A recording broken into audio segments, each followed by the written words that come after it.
Okay, so I want to make a quick video about flatbeds, in particular the flatbed I put on my truck. Because when it comes to flatbeds, size does matter. And it took me quite a while to figure out what size works best for me.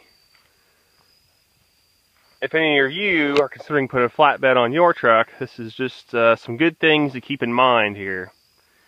But first off, let's talk about why anybody would want to put a flatbed on their truck. What's wrong with the regular bed, the factory bed? Well, nothing's wrong with it, but if you're going to be anywhere on, near, or around farms, you gotta have a toolbox.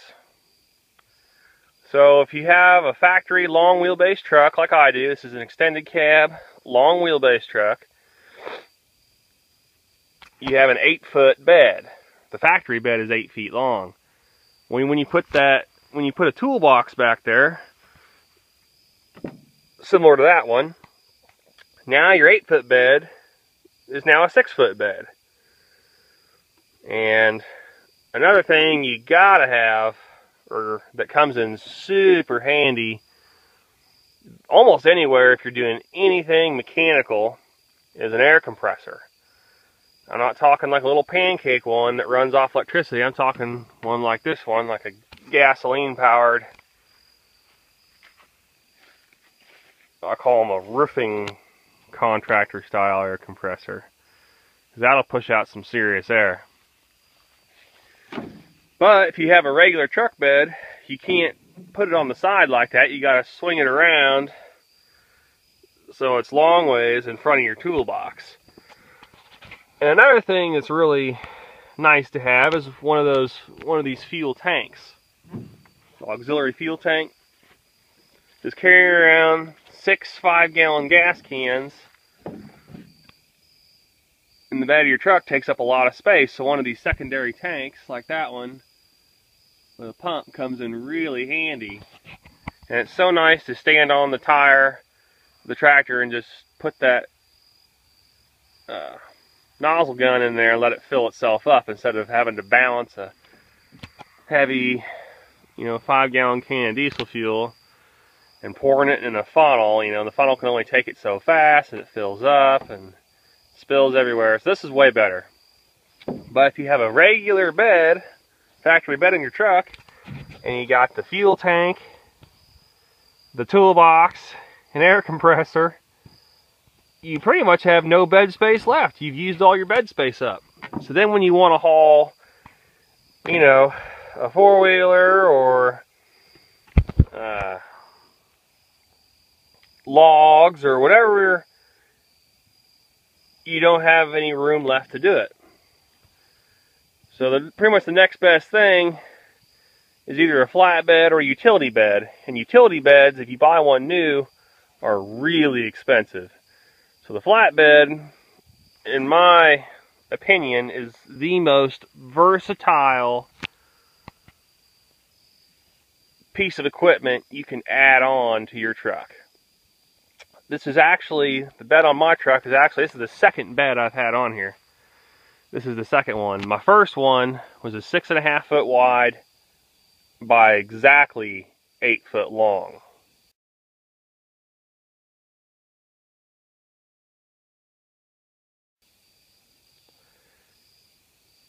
That one didn't stick out past the cab at all. This one sticks out past the cab just a little bit.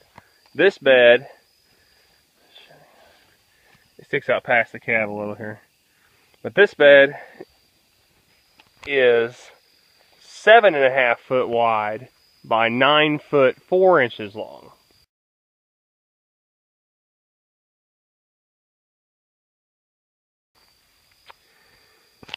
And why did I choose this bed, or this size of bed? Well, like I said, my first one was 6.5 foot wide by 8 foot long, and I originally had on that bed, I had metal side boxes that ran down the sides, and they had like doors that opened out.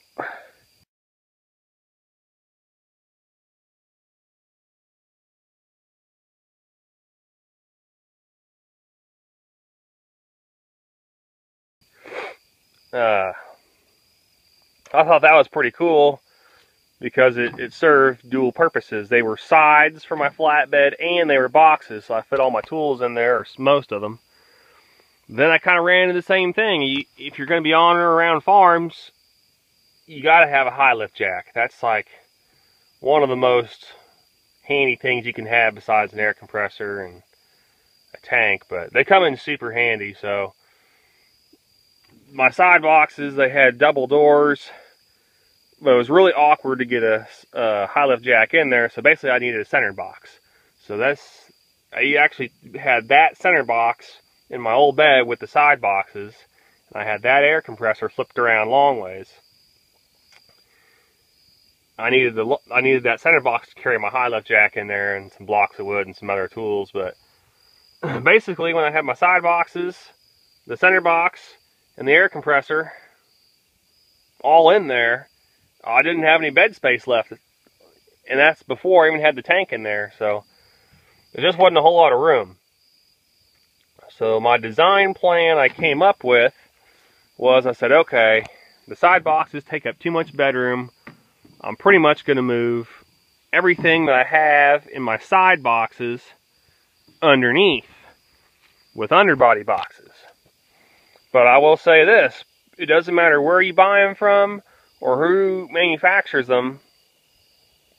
Every underbody box that you can get, unless you custom make them yourself or have somebody custom make them, they are all going to be at least 18 inches deep.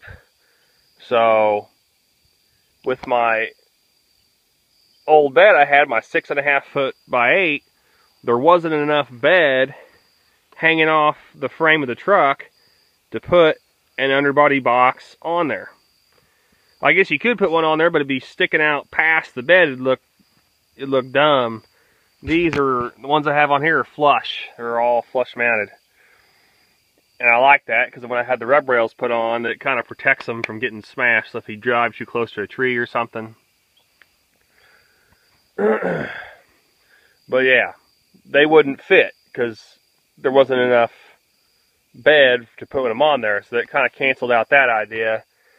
And there's no way around it. You know, I thought about a million designs in my head, and there's no way around it. I had to get a bigger bed, so this is the design I came up with. I did away with the side box idea. I moved everything I had in those side boxes underneath with underbody boxes.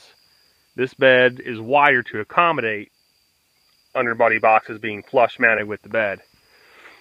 Then I was torn between a Snap-on Road box and a Montezuma box, but I pretty much decided the Snap-on Road box was like $3 grand and the Montezuma box was like $300, so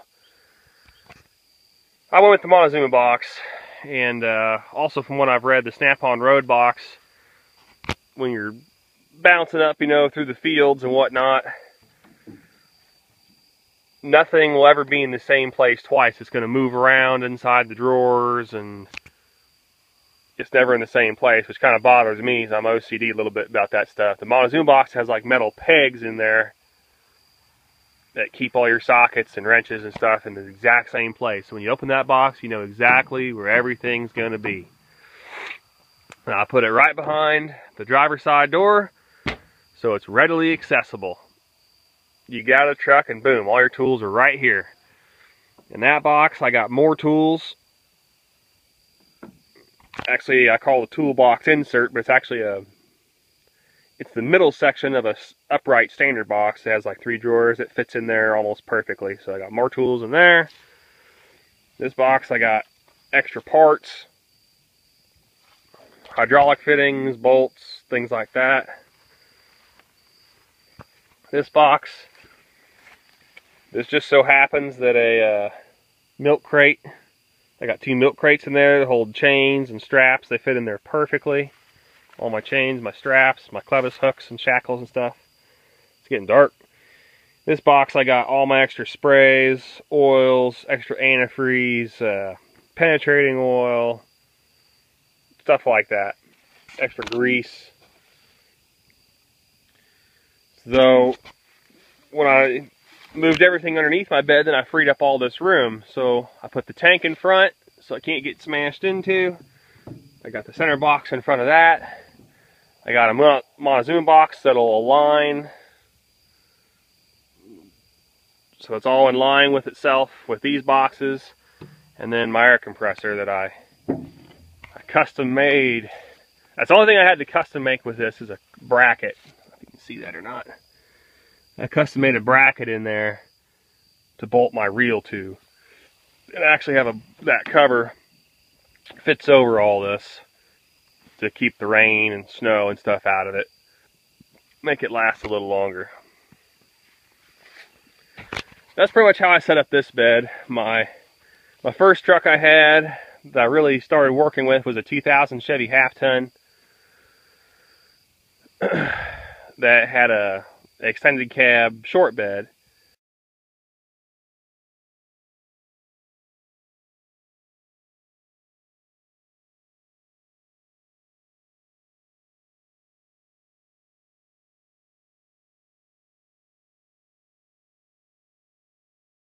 So it had a 6-foot bed. When I put a toolbox back there, it took up a lot of room, but with no toolbox, I could do almost anything with a 6-foot bed. But I worked that half-ton like a 1-ton, burnt the drivetrain out of it, long story.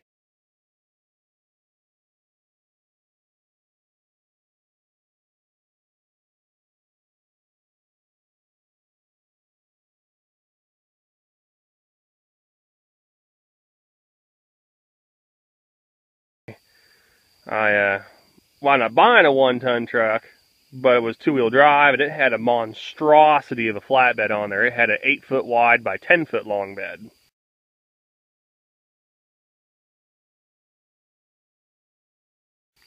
And basically what would happen with that is when you have the gooseneck trailer hooked in, if you're not on perfectly level ground, the corners of that bed would bang into the trailer because it was so wide.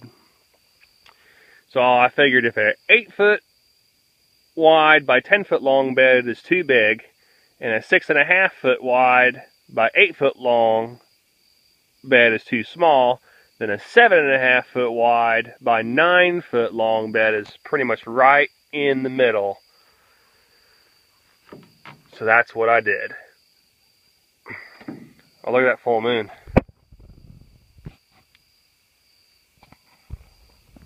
Cool. Now basically, it took me a long time to figure that out, but if you're thinking about a flatbed for your truck, I would definitely go with at least a 7.5-foot wide by 9-foot long bed. If you're running a regular, name brand gooseneck trailer, it'll fit between the neck and the frame of the trailer, no problem, without banging into the corners. I've pulled my trailer lots with this truck, haven't banged into the corners yet. It gives you enough room. You can put underbody boxes underneath of it and flush mount them. And then you have all this open, usable space you can use for whatever you need to load up. But you can still carry all your tools with you. You have commercial volume compressed air, extra fuel. You got everything you need.